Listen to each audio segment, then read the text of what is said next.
अस्सलामुअलैकुम। अर्तुगरुल गाजी और उनका बेटा उस्मान, जिसने खिलाफत उस्मानिया की बुनियाद रखी थी, बड़े तगड़े लोग थे, बड़े पक्के मुसलमान थे और उन्होंने 625 साल तक अपने उसूलों के ऊपर हुक्मरानी की है और खिलाफत चलाई है। मुसलमानों का झंडा और इस्लाम का झंडा उन्होंने बुलंद रखा है और दुनिया से हार नहीं मानी। बहुत सारी जंगें लड़ी हैं, बहुत सारे इलाके भी फतह किए हैं और इस्लाम को बेशुमार इलाकों तक फैलाया है। लेकिन इसके बाद फिर जवाल आया और ये जवाल लंबा होता चला गया और 100 साल के बाद अब ये जवाल ख़त्म होने वाला है, यानी अब ये मुआहदा ख़त्म होने वाला है, जिसको मुआहदा लोज़ान कहते हैं। ये मुआहदा क्या था?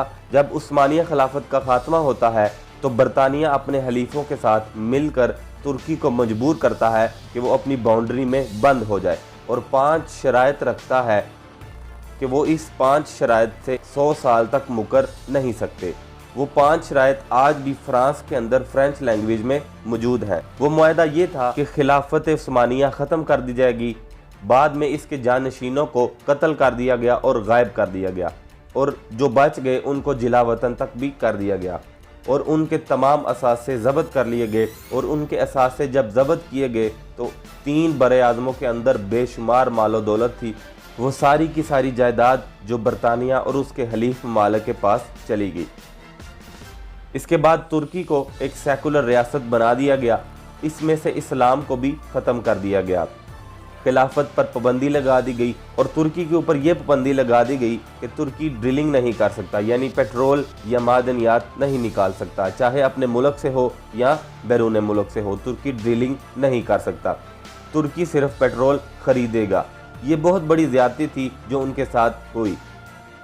बासफोरस का एक उनके पास समंदर है, बहुत ज़बरदस्त उनकी बंदरगाह है, इसको बैनुल अक़वामी करार दे दिया गया, यानी कि जो मर्जी यहाँ से गुजर सकता है, आ जा सकता है, तुर्की उससे टैक्स नहीं ले पाएगा। ये बहुत बड़ी पाबंदी है जो तुर्की के ऊपर लग गई। याद रखें कि नहर सवीज़ जो तजारत के लिए रीढ़ की हड्डी समझी जाती है, दुनिया भर में तजारत की इस तरह ये बासफोरस दूसरी अहम जगह है और आने वाले वक्त में ये पहले नंबर पर आ जाएगी। वो कैसे, वो भी आपको बताते हैं। 100 साल के लिए ये मुआहदा था, अब 100 साल ख़त्म होने वाले हैं क्योंकि तुर्की 100 साल तक उसकी खिलाफ वर्जी नहीं कर सकता था। अगर आपने कभी उम्रा किया हो या हज किया हो और आपने तुर्कों को वहाँ उम्रा या हज पे आता हुआ देखें तो आप गौर करेंगे कि उनके हाथ में नक्शे होते हैं, क्योंकि उन्होंने बहुत अरसा तक अपनी जिम्मेदारी अदा की है, मदीना मुनव्वरा और मक्का मुअज़्ज़मा में आने वाले लोगों के लिए मेज़बानी की है और उनको इतना ज़्यादा इसके साथ प्यार और मोहब्बत है।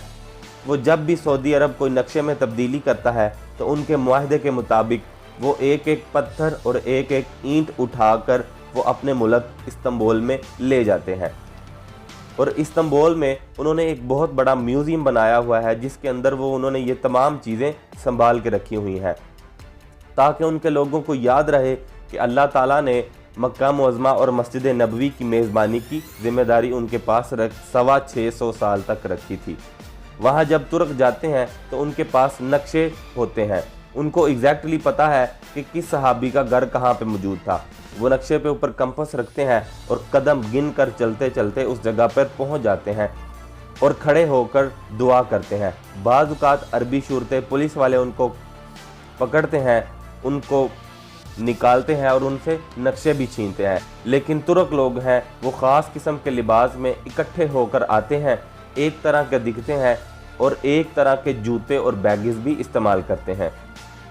वो बड़ी दिफा के साथ और बड़ी अकीदत के साथ जाते हैं और अक्सर खाना काबा को पकड़कर ये दुआ करते हैं कि अल्लाह ताला अपनी नाराज़गी ख़त्म कर दीजिए, जो मेज़बानी का शरफ़ आपने हमें दिया था वो हमें वापस कर दीजिए। तुर्कों की पिछले 100 साल की दुआएं हैं, उन्होंने खाना काबा और मस्जिद नबवी में रो रो कर दुआएं मांगी हैं कि अल्लाह ताला हमसे नाराज़गी ख़त्म कर दीजिए और अपने नबी के सदक़े हमें ये मेज़बानी वापस दे दीजिए। अब ये जिम्मेदारी आले सऊद के पास है जो सऊदी अरब के बादशाह हैं, लेकिन तुर्की ये कहता है कि ये जिम्मेदारी हमसे छीन ली गई थी।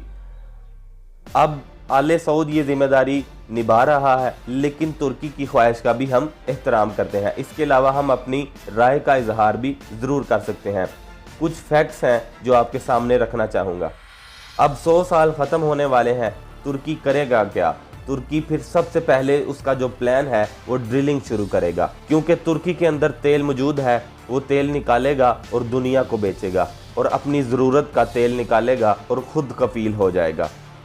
और कोशिश करेगा कि बासफोरस समंदर पर टैक्स लगाएगा। वो टैक्स लेने की कोशिश करेगा और जो यहाँ से गुजरेगा उनसे कहेगा कि 100 साल का मुआहदा जो है वो ख़त्म हो चुका है, अब आपको टैक्स देना पड़ेगा। हम आपको टैक्स दिए बगैर यहाँ से गुजरने की इजाज़त नहीं देंगे।